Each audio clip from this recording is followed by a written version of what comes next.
Что я ем на 25-й неделе беременности для поддержания своего тела? Начали уже появляться первые отеки.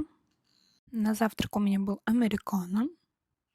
В 12 я уже сделала такой завтрак-обед. Здесь говядина, фасоль, огурцы, 2 яйца, зеленушка. Аппетита не было от слова вообще. Калории я не читаю, поэтому все делала на глаз. Каждый из видов овощей по 50 грамм. Далее я вышла нашагивать свои шаги. Но, к моему сожалению, там не было кокосового молока, поэтому взяла обычное капучино. На перекус был Milky Way, а уже вечером я приготовила картофельную запеканку с говяжьим фаршем. Получилось очень сытно, поэтому больше ничего не хотелось. От растяжек я использую вот этот крем. Растяжек пока нет, но лучше перебдеть, чем недобдеть.